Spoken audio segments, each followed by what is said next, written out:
అందరికీ రామ్ రామ్. లేట్ చేయకుండా video start చేసాం. నిన్న చేసిన ఎక్సర్సైజ్కి నా బాడీ వర్కౌట్కి సపోర్టే చేయలేదు. అయినా కూడా లేచి ఫ్రెష్ అయ్యి దేవుడికి దండం పెట్టుకున్నా. అంతే, నీ వెనక నేనున్నా, నువ్వు కానీ అన్నాడు. ఇంకేముంది, పుష్ప తగ్గుతాడేమో కానీ మనం తగ్గేదేలే. మార్నింగ్ వర్కౌట్ అంటే బాడీ కోసం మాత్రమే కాదు, అది నా డిసిప్లిన్, నా సెల్ఫ్ రెస్పెక్ట్. బాడీ స్ట్రాంగ్ అయితే నా మైండ్ కూడా స్ట్రాంగ్ అవుతుంది.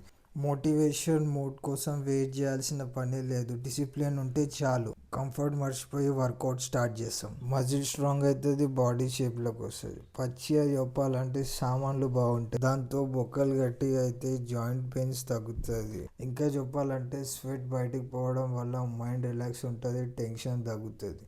ఫిజికల్ ఇంప్రూవ్మెంట్ ఉంటే మైండ్కి కాన్ఫిడెన్స్ పెరుగుతుంది. నేను మాత్రం చెప్పేది ఒకటి, పొద్దున్నే లేచి దేవునికి దండం పెట్టుకొని వర్కౌట్ స్టార్ట్ చేయి.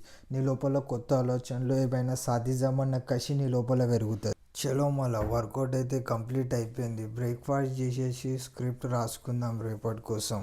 స్క్రిప్ట్ రాస్తుంటే గుర్తొచ్చింది, కృష్ణ సార్ బొమ్మ కంప్లీట్ చేయాలి. స్క్రిప్ట్ కంప్లీట్ అయిపోయిన తర్వాత డ్రాయింగ్ వేయడం అయితే స్టార్ట్ చేసిన. అట్లా చేసి నా లోపల ఉన్న కళాకారుని బయటికి తీసి కృష్ణయ్య బొమ్మను అయితే మొత్తం కంప్లీట్ చేసేసిన. ఎట్లుందో చూసి కామెంట్ చేయండి. రేపటి వీడియోలో కలుద్దాం. అందరికీ రామ్ రామ్.